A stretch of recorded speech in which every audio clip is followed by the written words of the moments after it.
Durante la era dorada del rock and roll, Sandro de América emergió como una figura icónica, atrayendo a multitudes de fanáticos que imitaban cada uno de sus movimientos en el escenario. Tú naciste hecha mi vida.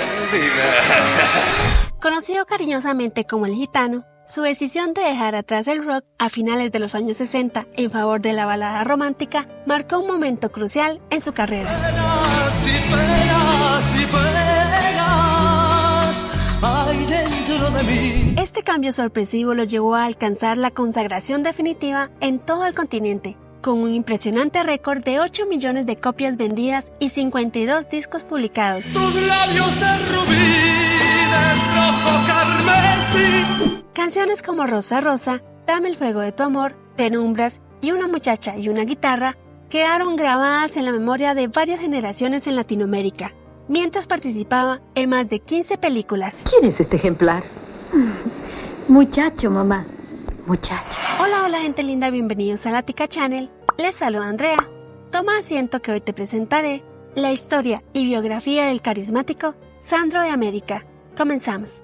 Les agradezco de corazón por confiar en este canal. No olviden que su apoyo es vital. ¿Cómo pueden hacerlo? Pues muy sencillo, con un simple clic en el botón de super gracias, y aquellos que lo hagan recibirán una mención especial en mi próximo video. Ahora sí, continuamos. Al final la vida sigue igual. Al final la vida sigue. El 19 de agosto de 1945, a las 3 de la madrugada, nació en la maternidad Sardá de Parque Patricios, Roberto Sánchez, hijo único de Vicente Sánchez e Irmanidia Ocampo. Aunque nació con un peso bajo, 1.800 kilogramos, y estuvo en incubadora, pronto se convirtió en un niño robusto y saludable que jugaba por las calles de Valentín Alsina. Tuvo un regalo que le hizo el padre, que fue un arco y una flecha. Jugaba todo el día, era el regalo que él más quería. Hasta que un día se le ocurrió, con el arco y la flecha, practicar contra las gallinas de un vecino. Y le mató una gallina. Y el padre agarró su arco y su flecha, que le había regalado y que él quería tanto, con tanto cariño y tanto fervor, y se lo rompió. Y le dijo: esto para que aprendas que tus derechos terminan donde empiezan los derechos de los demás. Fue llamado Roberto en honor al hermano de Vicente y a Roberto Escalada, el actor popular, ya que el registro civil consideró que Sandro sonaba extranjero. Y en efecto, Sandro era una variante de Sándor, un nombre gitano de origen húngaro. Soy de la raza gitana, su príncipe y heredero. El abuelo paterno de Roberto modificó su apellido de Papadopoulos a Ribadullas al abandonar España, y luego a Sánchez al llegar a Argentina. De haber seguido el plan original de sus padres, su nombre habría sido Sandro Papadopoulos. El chico, debido a que era inquieto, su madre no podía atenderlo adecuadamente, ya que ella padecía artrosis deformante. Aprendió a leer y escribir tempranamente. Ingresó a la Escuela República de Brasil directamente a segundo grado, donde se destacó por su habilidad en la poesía, el dibujo y la pintura, aunque no mostraba interés por materias como matemáticas. A pesar de ingresar al Colegio Nacional Mariano Moreno para el bachillerato, su interés en los estudios era mínimo, asistiendo solo con un libro de francés en el bolsillo. Frecuentemente faltaba, pero gracias a su habilidad para dibujar a Elvis Presley, lograba que el celador pasara por alto sus ausencias. Finalmente fue expulsado por vender dibujos pornográficos en el recreo y comenzó a trabajar para ayudar a sus padres. A los 13 años, Robertito y sus amigos fueron invitados a participar en un acto escolar de la Escuela República de Brasil, a pesar de ya no asistir a esa escuela. Decidieron hacer una parodia de Elvis Presley en un programa de televisión, con Robertito interpretando a Elvis. Con disfraces prestados y un copete hecho con mucho fijador, hicieron una entrevista en inglés, y luego Robertito cantó una canción imitando a Elvis. Aunque el disco se rompió, Robertito continuó cantando a capela, ganándose los aplausos del público. Y ahí fue donde él dijo: esto es mi futuro. Desde entonces, poco a poco comenzó a aprender guitarra con Enrique Irigoitía, un compañero del vecindario. ¿Me vas a pasar algunos tonos? Me dice: sí, cómo no, le digo. Te voy a pasar unos cuantos tonos. No hay ningún problema. Lo poco que yo sé te lo voy a pasar. Tal es así que a los 20 días, 25 días después de haberle pasado los tonos, ya me pasaba a mí en tocar. Juntos formaron varios grupos de música contemporánea, como Los Caribes y el Trío Azul. En 1960 se unieron a los Caniches de Oklahoma, donde Sandro, con solo 15 años, comenzó a destacarse en los escenarios, Con este grupo grabó su primer sencillo titulado Comiendo rosquillas calientes en el Puente Alsina. En 1961 se conformó el grupo Los de Fuego, compuesto por él, Enrique Irigoitía, Lido Vázquez, Héctor Centurión y Armando Loján. Aunque en este grupo Roberto no era el cantante, sino el guitarrista líder, ya que consideraban que era el que menos mal tocaba la guitarra. Tuvieron presentaciones con diversos niveles de éxito hasta que fueron escuchados por el representante artístico Mario Naón, quien en ese entonces representaba a Jackie y los Ciclones. Durante una presentación en el Club Bomberos de Avellaneda, el cantante del grupo perdió la voz y otro integrante rompió las cuerdas de la guitarra, lo que llevó a Sandro a asumir el rol de cantante. Su actuación, llena de energía y movimientos característicos del rock, impresionó al público y a Naón, quien decidió ser su manager. Naón propuso cambios. Roberto adoptaría definitivamente el nombre de Sandro, y el grupo sería renombrado como Sandro y Los de Fuego. Además se añadió al grupo un guitarrista experimentado llamado Juan José Pichi Sandri. Naón logró asegurar varios conciertos por semana y una audición en la CBS, una empresa discográfica que lo rechazó al instante. En Odeón tuvieron una peor suerte, ya que les pidieron un repertorio más comercial. Intentaron nuevamente con la CBS, enviando un acetato con 2 canciones, pero fueron rechazados nuevamente. Para su tercer intento en la empresa, Sandro ideó un truco con el técnico de grabación para que le colocaran el micrófono en un pasillo, oculto detrás de un biombo. Así fue como cantó sin ser visto por el ejecutivo que lo había rechazado 2 veces antes, John Lear, quien esta vez quedó impresionado con su voz y lo contrató. Sin embargo, el contrato fue solo para Sandro, sin incluir al grupo. Se lanzó su primer sencillo que no tuvo éxito. Porque llamara es tu amor, porque llamara es tu amor. Eres demonio con un disfraz. Pero luego logró convencer a la empresa para que también contratara al grupo. Así fue como se editó el tema Hay mucha agitación, que se convirtió en uno de sus mayores éxitos.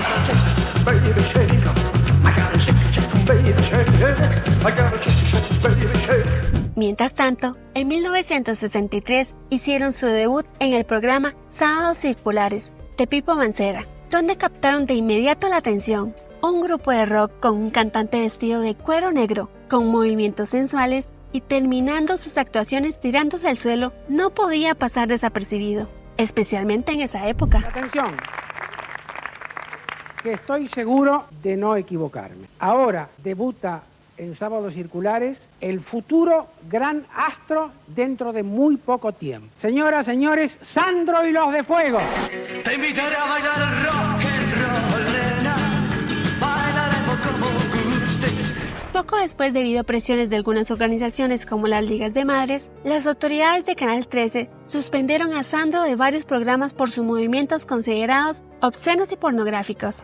El señor Mancera, productor y responsable del programa más popular de la televisión argentina, se mantuvo firme y declaró que si sacaban al chico, él cancelaría el programa. Así, Sandro y Los del Fuego regresaron a la pantalla, aunque a partir de ese entonces solo se les permitieron primeros planos para evitar mostrar los movimientos de pelvis. Lo que pasa es que la evolución es tan grande, pero tan grande, que de aquel muchacho lo único que queda es la misma amistad de siempre.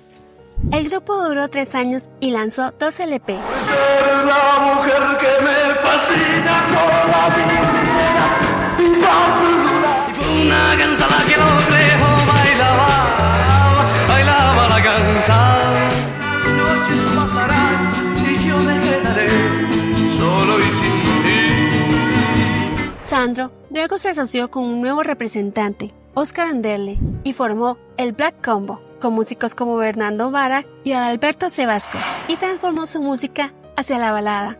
Grabaron varios discos y dieron muchos recitales. Esto disfruto para ser feliz, para amar la vida sin de confundir. Aquí lo llevo. Amaré cuando quieras volver a mí, que me encontrarás. Yeah. Sandro también fue uno de los dueños o creadores de La Cueva, un local de rock donde tocaban músicos como Morris, Papo y Lito Nevia. Sandro con el grupo de músicos y de amigos fue quien preparó el lugar, quienes lo habían empapelado, quienes lo habían transformado, y empezó un poco como un juego, sin saber la trascendencia o la historia que se iba a gestar desde allí. Somos dos viejos amantes. En 1965 debutó en el cine con La Convención de Vagabundos y se separó de la banda para iniciar su carrera como solista. En 1966 lanzó Las Manos, su primer gran éxito como solista y compositor. Hermosas son las manos. En octubre de 1967 ganó el primer Festival Buenos Aires de la Canción con Quiero Llenarme de Ti. Por esta canción recibió el Obelisco de Plata.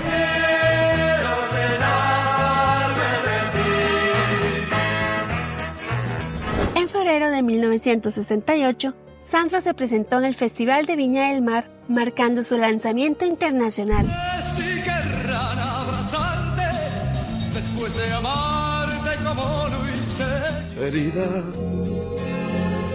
te extraño y no sé vivir. Vuelves a marchar y yo agonizar. Me amas y me dejas una muchacha y una guitarra para poder cantar. Ese mismo año enfrentó la trágica pérdida de su padre. Y cualquier hijo siente la muerte de un padre fenomenal. Él fue y le mostró el primer auto que le había comprado y la casa que les compró y alcanzó a ver que su hijo había comprado un auto, ¿no? Y lo acompañaba a los shows el padre, iba con él a los shows. Roberto sintió mucho la muerte del padre porque don Vicente era un amigo para Roberto. Embargado por la tristeza, grabó 3 de sus canciones emblemáticas, Así, Penas y Penumbras.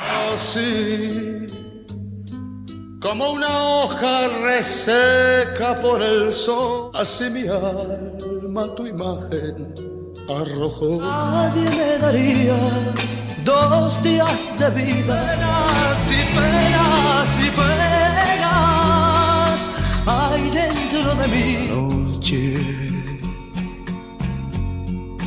se perdió en tu pelo.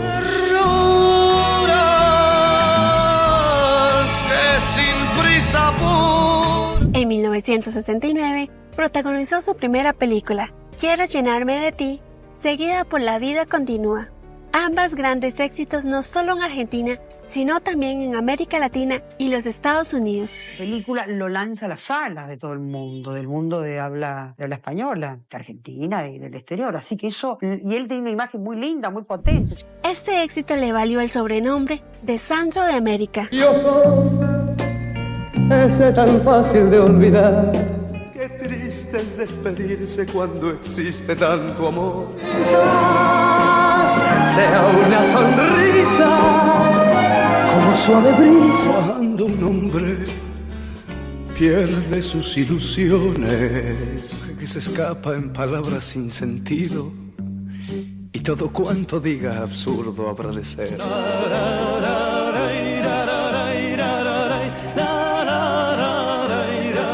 Publicó 2 álbumes, Sandro de América y Sandro, que incluyeron grandes éxitos como Guitarra al Viento y Por Eso Bebo. Suenan guitarras al viento, que quiero mi aliento perder al bailar. Por eso bebo, por eso bebo. Oigo las palabras viejas. Otros éxitos incluyen Dame Fuego, Quiero Llenarme de Ti y Por Qué Yo Te Amo. Dame el fuego, dame el fuego, dame el fuego. Ese palpitar que tiene tu mirar, tus labios de rubí, de rojo carmesí. Yo te amo, y yo te amo. El viejo maniquí donde probabas tú la seda y el chifón que llamó la atención. Donde mis manos se dilatan. Su canción Tengo fue considerada la número 15 entre los 100 mejores temas de rock argentino por MTV y Rolling Stone. Mis brazos para abrazarte, mis bocas para besarte, mis sueños. En 1969, también escribió Rosa Rosa, inspirada en la empleada doméstica de la familia de su productor artístico Jorge López Ruiz. La canción se convirtió en un éxito masivo, vendiendo 9 millones de discos y siendo la más vendida de su carrera. Cosa tan maravillosa como blanca diosa, como flor hermosa, tu amor me condena a la dulce pena de... Para 1970, Sandro alcanzó la cima de su conquista de América con un histórico concierto en el Madison Square Garden de Nueva York, siendo el primer artista latino en acceder a ese escenario. El recital fue transmitido vía satélite en vivo a 14 países y visto por 250 millones de espectadores. En la primera presentación, Sandro actúa con casi 40 grados de fiebre y hace igual su actuación. Desde el Bell Forum del Madison Square Garden en la ciudad de Nueva York, asistiremos al primer recital que vía satélite brinda un cantante en el mundo. Aquí está el ídolo de América, Sandro. Su fama creció enormemente durante esta década y sus fanáticas, quienes llamaban las nenas, lo seguían fervorosamente en cada presentación, vitoreándolo con gritos eufóricos. Las nenas eran adolescentes que comenzaron a seguirlo en los años 70 y celebraban su cumpleaños cada 19 de agosto, en lo que llamaban las batallas del 19, una tradición que continúa hasta hoy. Quiero y quererte es mi castigo. ¿Cómo te diré que aquella flor que era este amor me dejes no? Pequeña mujer, tienes mi querer. Me juego entero por tu amor. Después de cada actuación, el público clamaba por más canciones y Sandro volvía al escenario, ahora vestido con una bata roja, convirtiendo este gesto en una tradición en todas sus presentaciones. Te quiero. Dime, ¿qué más quiero? La mujer, ¿en dónde estará? La busco siempre en todo lugar. Es mi amigo el Puma, dueño del corazón. Mucho tiempo. Sandro tuvo que enfrentar dos pérdidas dolorosas, la muerte de su representante, Oscar Anderle, en 1988, y la de su madre, Nina, en 1992. Fue muy dura la muerte de su mamá. Son estas manos santas, las manos de mi madre. Durante la década de los 80, también incursionó en la actuación, siendo protagonista de telenovelas como De su misma sangre en Venezuela y Fue sin querer en Puerto Rico. Esta última aún recordada en la isla años después de su emisión. La necesito porque me da fuerza, porque me da viento. En los años 90, Sandro consolidó su estatus como máximo ídolo popular, siendo reconocido como pionero del rock argentino. En esta década también inauguró su compañía grabadora y productora, Excalibur Records, y se destacó como conductor en el programa Querido Sandro. En el ámbito de los conciertos, rompió récords en el Teatro Gran Rex de Buenos Aires, realizando múltiples presentaciones que fueron un rotundo éxito. Luchó contra problemas de salud debido a su adicción al tabaco, fumando hasta 80 cigarrillos al día. Y en esas tardes, entre el bar y el club, alguien, un muchachón, me dijo: tomá, hacete hombre. Y me puso un cigarrillo entre los dedos. Y quizá creí que de esa manera iba a crecer más rápido, pobrecito. Lo encendí, tosí, y me la banqué, sin saber que ese iba a ser el error más grande de mi vida. Maldita sea aquella tarde, maldita sea. En 1998, a los 53 años, fue diagnosticado con enfisema pulmonar. En 2001, presentó El hombre de la rosa y comenzó a utilizar un micrófono de MacGyver, que le proporcionaba aire adicional. Su última presentación en vivo fue el 16 de mayo de 2004 en Rosario. Luego su salud le impidió continuar con sus actividades públicas. En marzo de 2009 ingresó al Instituto Argentino de Diagnóstico y Tratamiento esperando un trasplante cardiopulmonar debido a su enfermedad pulmonar obstructiva crónica, conocida como EPOC. A pesar de ser operado en noviembre de 2009, falleció el 4 de enero de 2010 a los 64 años. Su muerte conmocionó a miles de seguidores que le dieron su último adiós en el Congreso y en su cortejo fúnebre. Las 20:40, hora local, El señor Roberto Sánchez dejó de existir. En el ámbito personal, se casó en 2007 con su asistente Olga Garaventa, quien heredó su imperio. No dejó descendencia oficial, pero varios individuos han surgido reclamando ser sus hijos, como Sandra, quien entabló una disputa legal con la viuda de Sandro. Sin embargo, tras una orden judicial, se exhumó el cuerpo del artista en octubre de 2015, revelando una incompatibilidad genética que desestimó la reclamación. El legado artístico de Sandro es parte esencial del patrimonio cultural tanto de Argentina como de América, marcados por su pasión y la dedicación a la música. Silencio, cállese la boca ya de una vez. Quiero cantar de esa qué circo es esto, ¿Qué dice? No sé, era linda. Les quiero cantar una canción, callate en serio te digo ya, Te voy a pegar un latigazo con el micrófono ya que llegas para allá, Contame, ¿cuál es tu canción favorita de Sandro? Comparte tu respuesta en la sección de comentarios. Si te gustó, no olvides darle like y suscribirte al canal activando la campanita para estar al tanto de más videos como este. Nos vemos en un próximo video. Hasta la próxima.